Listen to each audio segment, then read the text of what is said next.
negative 4.7% inflation, partikular ang asukal na pula. Nagtala din ng mas mabagal na pagbaba ng presyo nitong Oktubre 2024 ang mga sumusunod. Meat and other parts of slaughtered land animals na may negative 0.1% inflation, partikular dito ang karne ng manok. Fish and other seafood na may negative 6.4% inflation, tulad ng matambaka. Oils and fats na may negative 6.2% inflation, gaya ng mantika, at vegetables, tubers, plantains, cooking bananas, and pulses na may negative 13.4% inflation, gaya ng talong. Ang inflation rate naman ng milk, other dairy products, and eggs ay nagpakita ng pagbaba ng inflation sa antas na negative 0.5% mula sa pagtaas noong nakaraang buwan. Sa kabilang banda, nagpakita ng pagtaas ng presyo ang mais na may 6.9% inflation, gayon din ang fruits and nuts gaya ng saging na may 1.8% inflation. Nanatili naman sa antas nito noong nakaraang buwan ang inflation rate ng ready-made food and other food products not elsewhere classified na may 2.9% inflation gaya ng luya. Nitong Oktubre 2024, ang inflation rate para sa bottom 30% income households ay nanatili sa antas na negative 0.2%. Noong Setyembre 2024, ang inflation rate para sa bottom 30% income households ay naitala sa antas na negative 0.2% at 6.6% naman noong Oktubre 2023. Nitong Oktubre 2024, ang naitalang Consumer Price Index o CPI ay 130 pesos and 90 centavos. Ang CPI ay isang pamantayan para sukatin ang pagbabago sa pangkalahatang antas ng presyo ng mga bilihin at serbisyo na karaniwang binibili ng mga mamimili. Ito ay ginagamit upang masuri ang inflation at malaman ang paggalaw ng halaga ng pera ngayon kumpara noong base year na 2018. Noong Setyembre 2024, ang naitalang CPI ay 131 pesos at 130 pesos and 90 centavos naman noong Oktubre 2023. Sa kabilang dako, ang purchasing power of peso o PPP nitong Oktubre 2024 ay nanatili sa antas na 0.76 pesos or 76 centavos gaya noong Setyembre 2024. Ang PPP ay isang indicator na nagpapakita kung magkano ang halaga ng 1 peso ngayon kumpara noong base year na 2018. Ang monthly data ng inflation para sa all-income households at bottom 30% income households ay inyong makikita sa website ng Philippine Statistics Authority. Maaari rin itong ma-access sa mga links na naka-flash sa screen o sa pamamagitan ng pag-scan ng QR codes na nasa screen. Dito po nagtatapos ang aking paglalahad ng antas ng inflation o pagtaas ng mga presyo ng mga bilihin at serbisyo sa lalawigan ng Marinduque sa buwan ng Oktubre 2024. Ang Philippine Statistics Authority, Marinduque Provincial Statistical Office ay lubos na nagagalak sa inyong paglahok sa press conference tungkol sa inflation sa lalawigan. Salamat po at magandang hapon.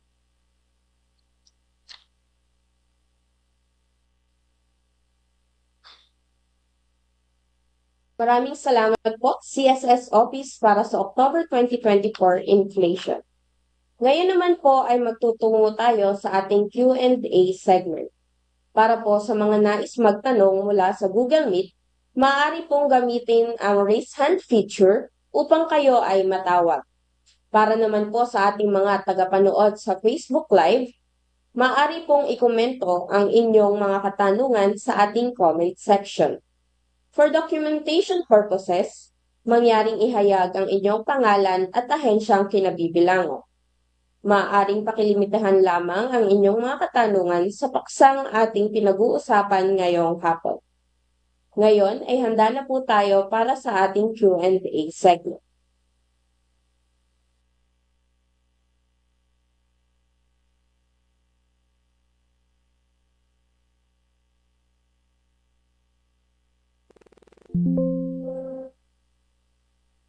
Meron po ba kayong mga katanungan?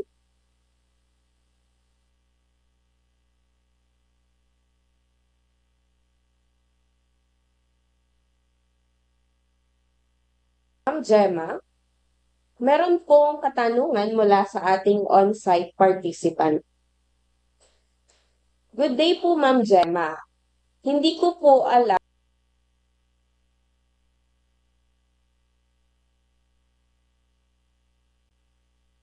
kung ito bang zero na inflation ay nakakatuwa or nakakabahala. Ano po? Can we hear it from the PSA, Ma'am Gemma? Paanong zero? Bakit naging zero? Palagi niyo pong binabanggit na nakabase tayo sa CPI noong 2018. If same set of goods and services ang i-avail ngayong October, ibig sabihin po ba na 100 pa rin? Salamat po.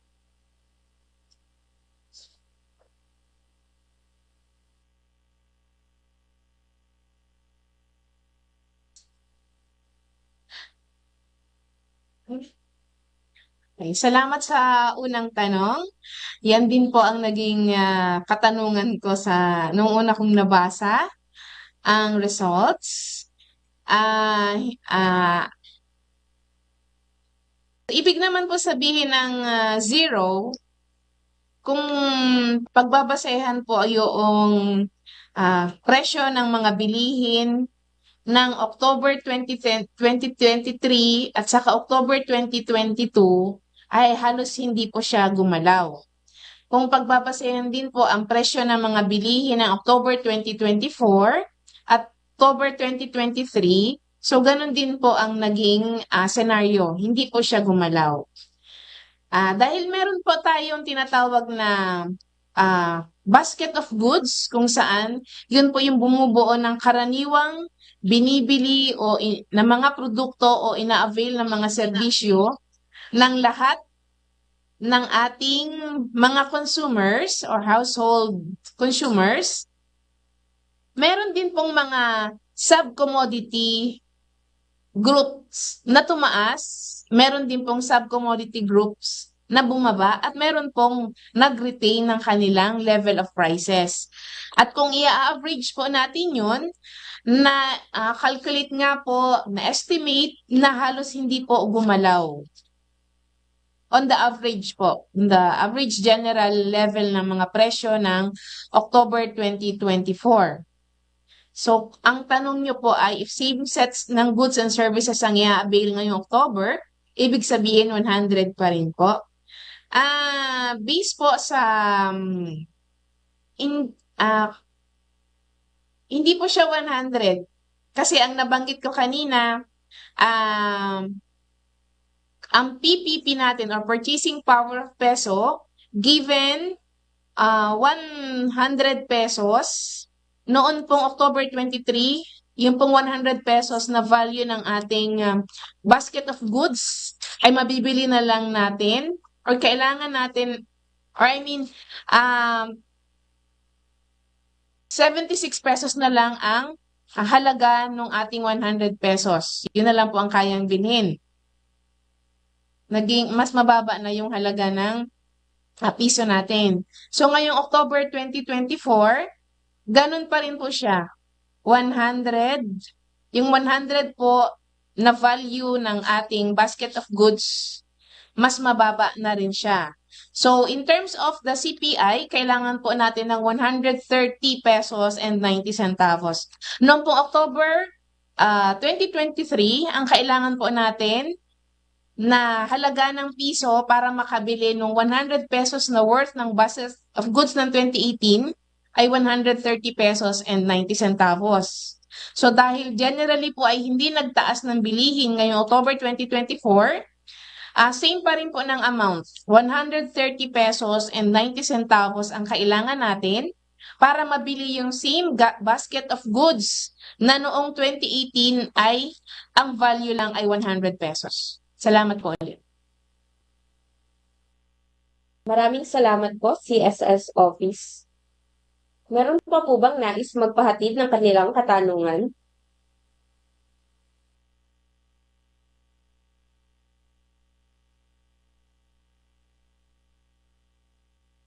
Nais rin po naming banggitin, nakasama po natin ang mga kinatawan ng mga ahensya ng Department of Trade and Industry at mula po sa Provincial Agriculture.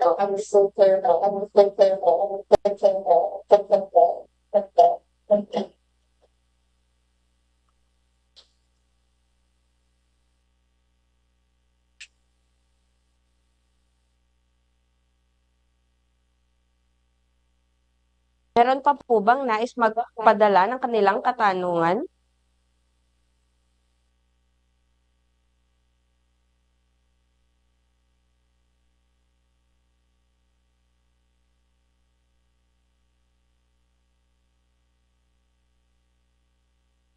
Ma'am Gemma, meron po ulit nagpadala ng katanungan.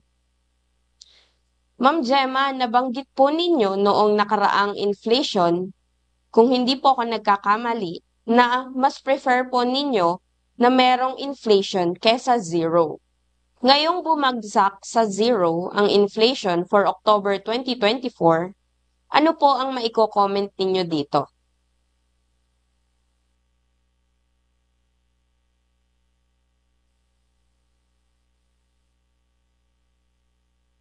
Okay, salamat ulit sa tanong. So, last time na nagkaroon tayo po ng press conference, naalala ko nga po na base sa aking mga nabasa, ayon po sa ilang mga economists, it is better, it is preferred na hindi po talaga dumating sa zero ang inflation rate. Mababa siya pero preferably ay hindi siya magre-reach ng zero. Kasi po kapag zero, hindi na gumagalaw ang presyo ng mga bilihin or pababa ang presyo ng mga bilihin. Ibig sabihin nun ay hindi na, or I mean, pababa ang demand ng mga produkto pero patuloy ang pagpuproduce ng mga goods ng mga manufacturers. So, kapag ganon, minsan on the side of the manufacturers or sa supply side ng mga ginagamit nating mga produkto, binibiling produkto at ina-avail ng mga services, hindi po iyon, parang hindi po siya encouraging na makita na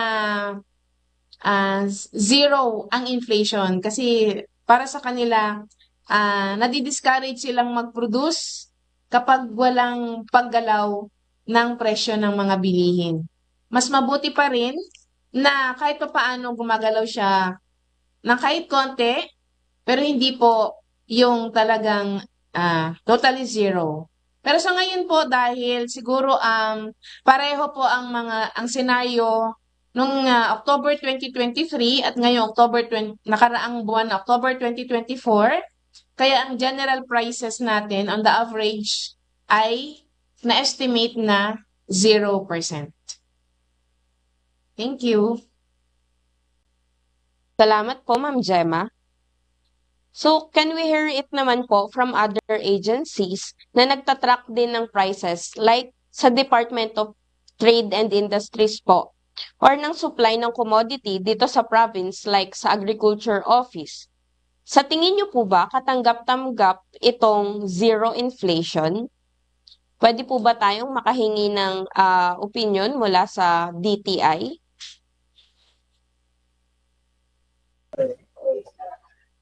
Magandang hapon po. Magandang hapon po, sir. Okay. Ayan. Magandang hapon po.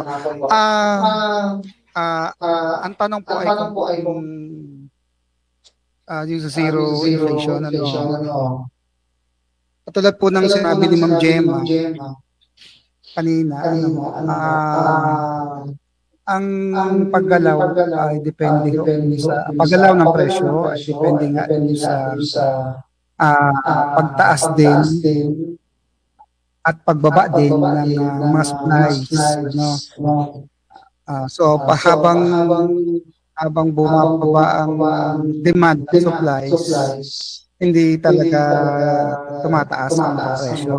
Yun ay may effect talaga dun sa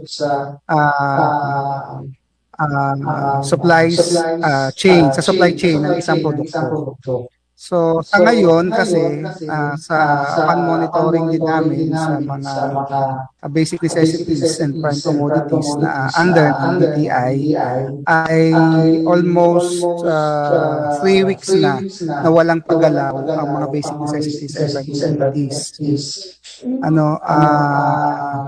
Hindi naman ibig sabihin nun ay malaki yung demand o mababa yung demand. Nagkataon lang na sa ngayong panahon, wala pang masyadong paggalaw ng mga presyo natin. Sa mga susunod na araw, hindi pa natin malalaman kung gaano pa itataas o gaano pa ibababa. Pero ang Retailers Association ay nag-declare na, especially ngayong Christmas season, na walang paggalaw ang mga Noche Buena products. Ngayong sinabi na nila yan, ngayong season na to, compared sa last year. So parehas pa rin, katulad nga nun, depende kasi nga yun sa supply chain kasi ang nagdedetermine din kung paano, gaano kalaki ang demand at ang supply ng isang produkto. So yun po ang para po sa amin. Thank you po. Thank you po, Sir Neptune. Sa agriculture naman po, ano po kaya ang inyong opinion regarding po dito sa ating zero inflation?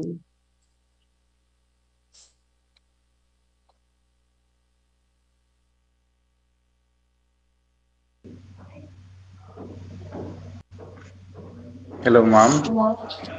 Hello po, sir. Good afternoon po. Okay, sa Agriculture Office po. Yes.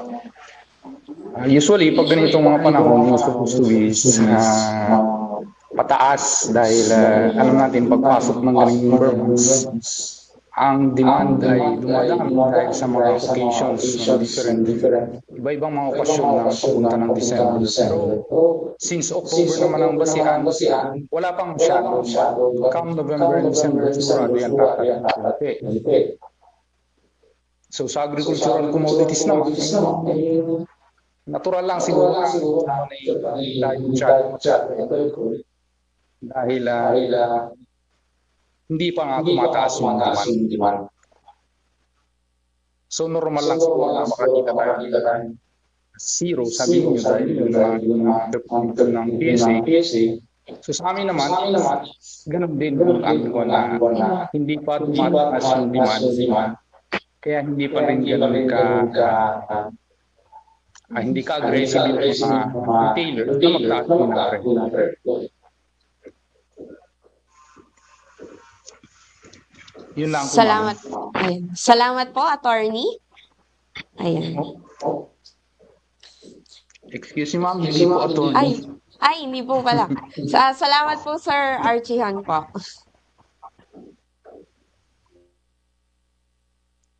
Sa iba po nating mga kasama sa Google Meet, meron pa po ba kayong mga katanungan?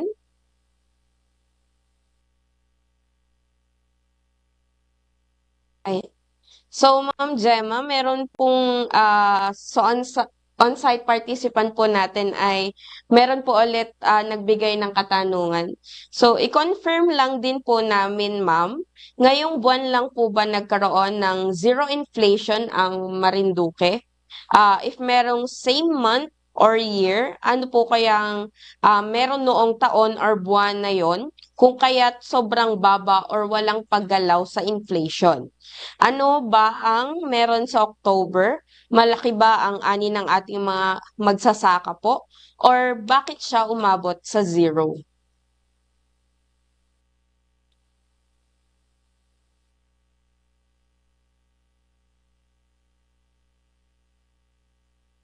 Okay, salamat po sa tanong. So, base po sa ah, historical data natin, ngayon lang po nakapag-estimate ng zero inflation para sa probinsya ng Marinduque. So, para naman po dun sa tanong na yung ani natin dito sa province.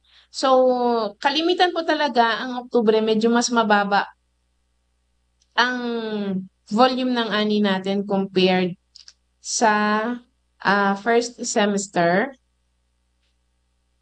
At nakita naman po natin kanina sa ating presentation, ang dahil po ang malaki po ang naging parte nung mga sub-commodity na fuel, electricity, gas para po mas bumaba pa yung ating inflation rate dito sa lalawigan.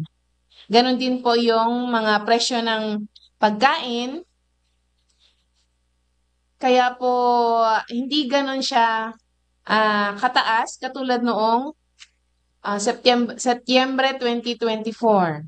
So yun po yung mga main factors kung bakit ang na-compute natin na general average ng presyo ng movement ng prices noong October 2024 kumpara sa movement ng prices ng mga bilihin noong October 2023 ay umabot lang sa zero or hindi talaga siya gumalaw. Salamat po sa tanong.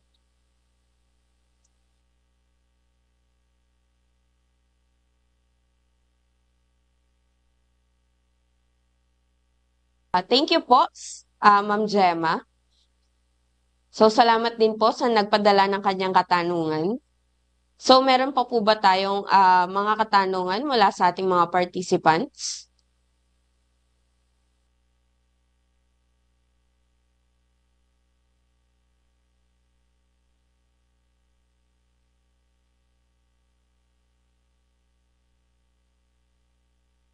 Ma'am Gemma, so in comparison lang po with the other provinces, palagi ang huli or pinakamababa po ang inflation rate na nare-record ng Marinduque. So bakit po kaya? Ibig sabihin po ba nito na mababa ang pag-add or pagtaas ng presyo po dito sa ating probinsya? Whereas pare-pareho naman po tayong mga island provinces.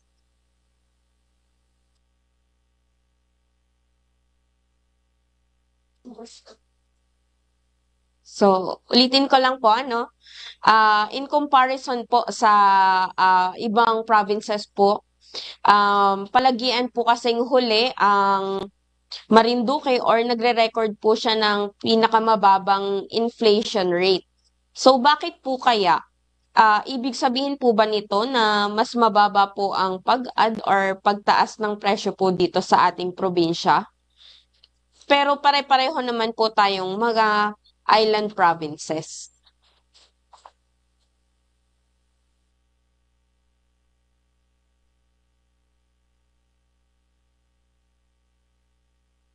Okay, salamat sa tanong. So, maganda yung data natin kasi hindi gumalaw daw yung mga presyo ng mga bilihin sa atin on the average or general scenario natin dito. Oo nga, pare-para tayong mga island provinces dito sa Mimaropa. Pero ang pinagkaiba lang siguro natin ay yung composition ng ating basket of goods. Hindi kasi ganun yung, hindi pare-pareho ang laman ng mga basket of goods na karaniwang binibili at tinatangkilik ng ating mga mamimili dito sa probinsya natin. So,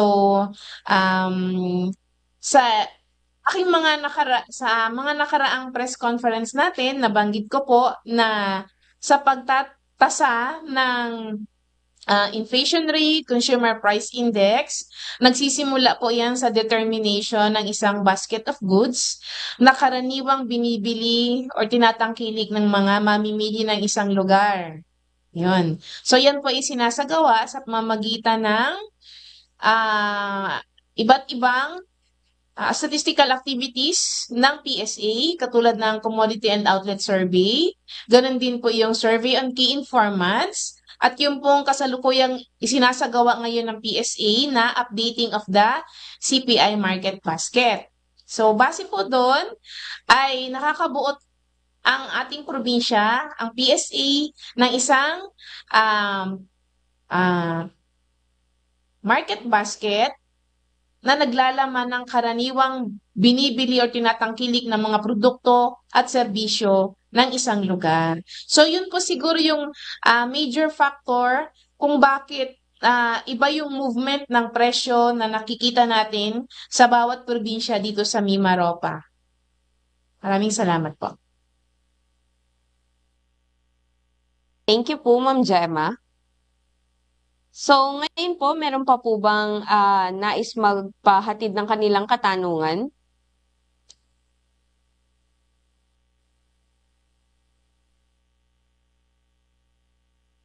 Maiba lang po tayo, Ma'am Gemma. Ano po? So, ayon po pala sa resulta ng poverty, umunti po ang bilang ng Marinduqueño na kabilang sa nasa mahirap. Tapos ang inflation po ay pababa ng pababa. So, good po ba ito for the economy of Marinduque?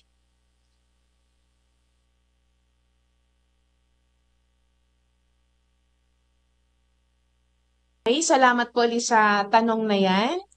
Ayon nga po sa nakaraang data dissemination ng ating pinaka-latest na poverty statistics, naitala nga po na mas umunti ang bilang ng Marinduqueño at mga pamilya na nandun sa mahirap na antas.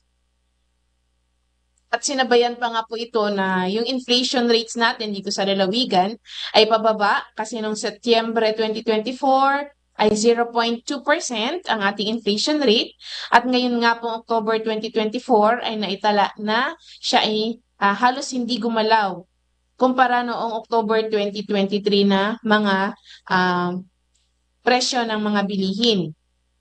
So, kung titingnan po natin, kapag sinabi po na mas marami yung naalis sa bilang ng mga mahihirap, ibig pong sabihin nun ay pwede pong masabi na mas maraming mga tao na ang umangat ang kanilang financial capacity para makabili ng hindi lang para sa kanilang kakainin, kundi sa iba pa nilang mga basic needs, katulad ng clothing or kasuotan, yung kanilang tutuluyang bahay at iba pang mga necessities nila. At dahil po doon, pwede ring mangyari na ang kanilang basket of goods ay hindi na lang nakakontain doon yung sinasabi nating basic goods, kundi nandun na rin yung iba pang hindi na masasabi natin na basic, kundi non-basic or nasasamahan na rin ng yung tinatawag natin na luxury goods.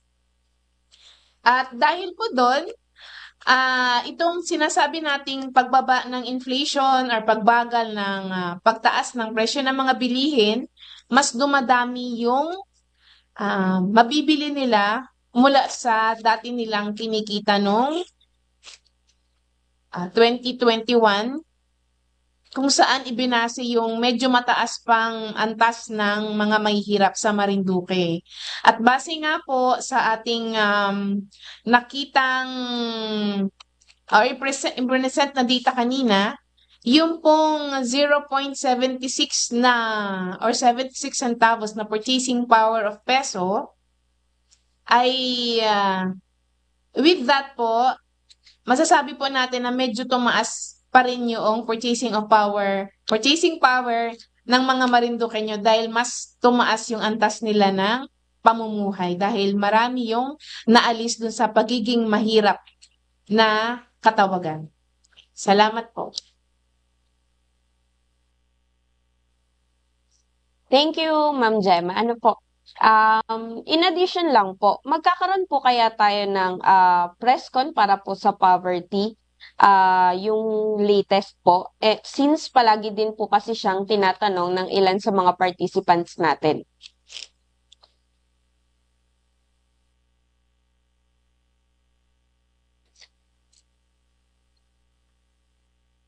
Hindi ko pa rin po masabi yan kasi kailangan po nating makuhaan ng schedule ang gagawin nating poverty dissemination or poverty statistics dissemination para sa probinsya natin. Pero alam ko po na marami rin ang interesado na makita talaga yung poverty statistics ng Marinduque. Nagkaroon nga po ng poverty statistics dissemination para sa buong Mimaropa na naikandak po dito sa Marinduque noong October 30 at gusto rin po natin na ma-replicate yun or maisagawa dito sa atin. Kaya lang po ay kakailanganin po natin ng maayos na schedule. At baka hindi po natin sigurado kung magagawa pa natin ngayong Nobyembre yon or sa susunod na buwan or baka po maging sa next year na. Salamat po.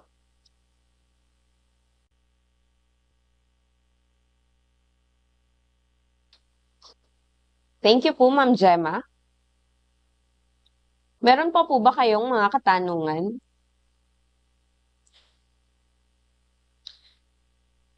Maaari lamang pong gamitin ang raise hand feature kung kayo po ay may katanungan. And ihayag po ang inyong mga pangalan at ahensya na or opisinang kinabibilangan.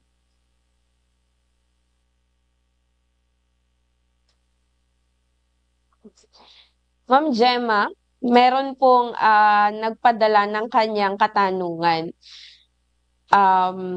We all know that PSA do not forecast, pero sa tingin nyo po ma'am, base sa current prices ng mga bilihin ngayong November, can we expect a lower inflation for November 2024? Even negative? And if naging negative, ano po kaya ang kahulugan nito? Nakakabahala po kaya ito? And need ba mag-price freeze kung mangyari man po ito?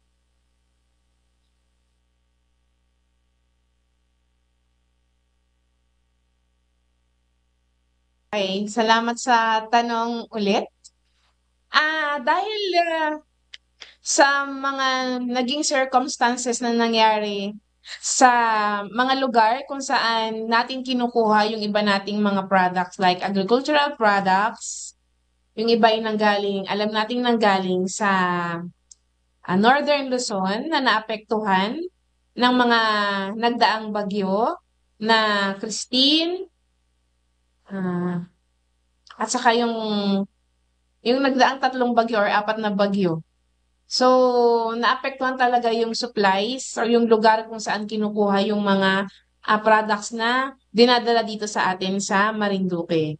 Ganon din yung naging pagtaas ng presyo ng mga petroleum products na mataas talaga yung magiging epekto nito sa lokal na mga konsumidor natin. So, maaari nating, pwede nating masabi na yung 0% inflation ngayong October 2024 ay baka magkaroon ng positive effect siya. Ibig sabihin, pwedeng magkaroon ng positive inflation or tumaas or nagkaroon ng mataas na or mabilis na pagtaas ng presyo kung ikukumpara ang November 2023 prices at ngayong iko-compute pa natin na November 2024 prices. Pero wala pa rin po yun na masasabi natin na yun po, na po yung magiging final expected na inflation rate natin or yung paggalaw kasi kakatapos pa lang po ng ating collection ng data ng prices for the first phase. At sa next week po, starting November 15, doon pa lang po tayo magkokolekta ng para sa second phase. So with that po ay hanggat hindi po lumalabas yun, ay pwede pa rin pong magbago yung aking nabanggit. Pero dahil po dun sa mga scenarios na may mga bagyo at saka po yung tumaas yung presyo ng mga petroleum products na ginagamit para ma-transport yung mga products na yon papunta dito sa ating isla, so pwede pong magkaroon ng positive effect yun dun sa inflation rate. Thank you po. Okay. Thank you po, Ma'am Gemma. So, Ma'am, pahabol lang po, ano. So, kasi nabanggit po ninyo na sa iba't ibang tindahan ay sa iba't ibang bayan kinukuha ang mga presyo na pwedeng iba-iba ang taas base sa kanilang bayan. So, ina-average po siya. So, paano po siya ina-average? Bakit po kailangan i-average pa?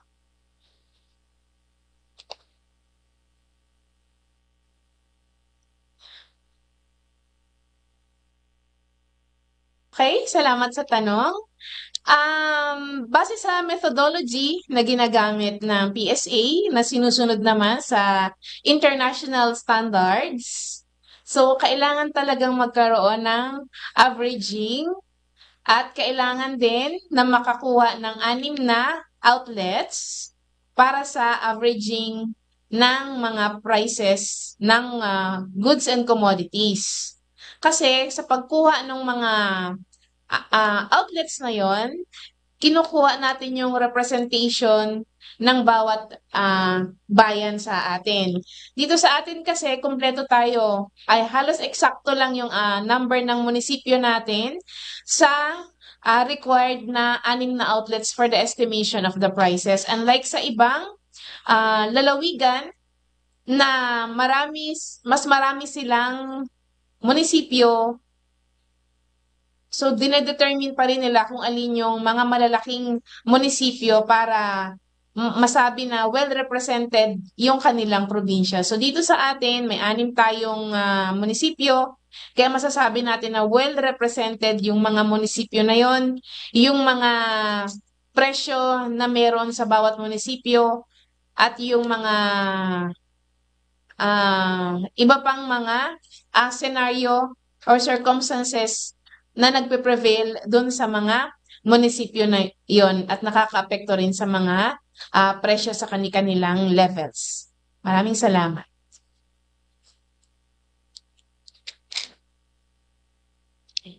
Thank you po, Ma'am Gemma. So, may nais pa po bang magpahatid ng kanilang katanungan?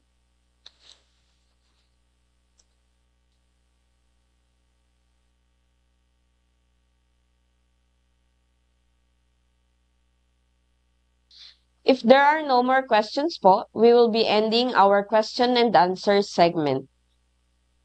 We would like to thank our press and media partners for joining us in the October 2024 Inflation Report Press Conference. Ngayon po ay inaanyayahan namin ang aming mga kasamahan mula sa Google Meet para sa isang photo opportunity. Maaring pakibuksan lamang po ang inyong mga kamera.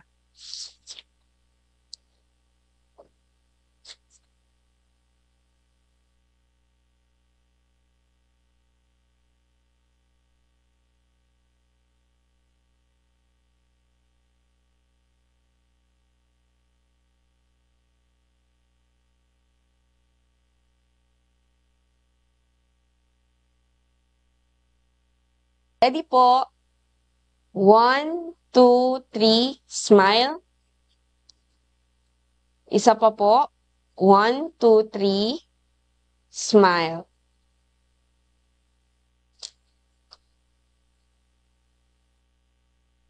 Muli ay maraming salamat po sa inyong pagsama sa amin para sa aming October 2024 Inflation Report. Sana po ay patuloy po ninyo kaming suportahan.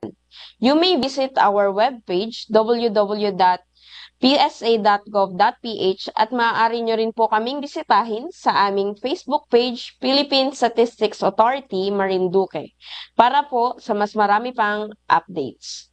Once again, ako po si Kane Carol Matibag ng Marinduque Provincial Statistical Office. Maraming salamat po at magandang hapon sa ating lahat.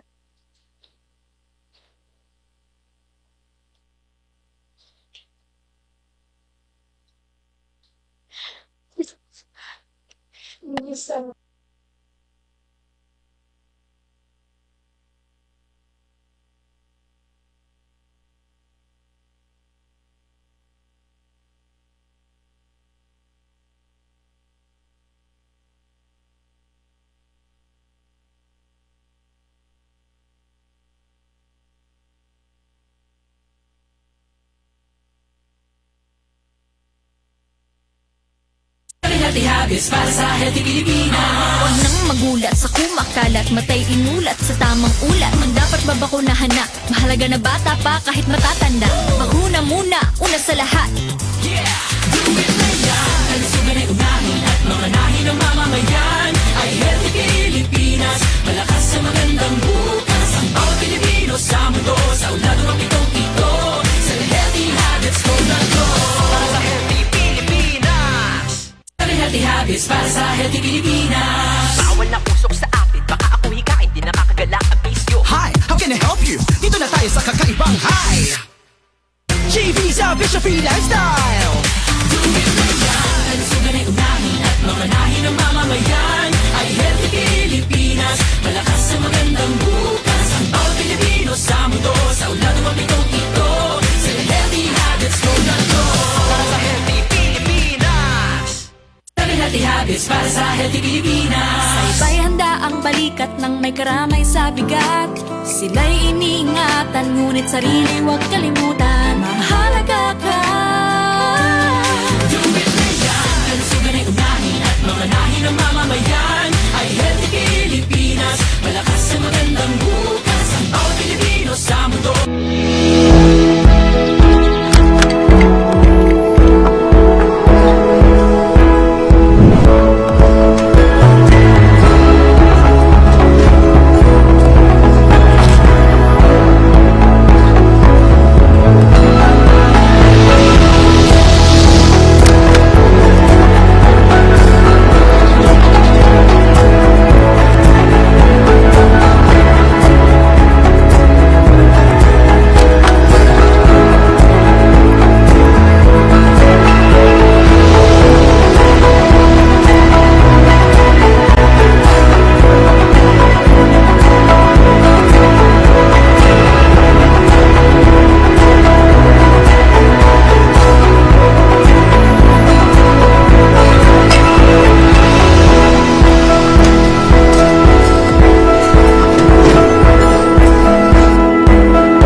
Hi, you want some drink?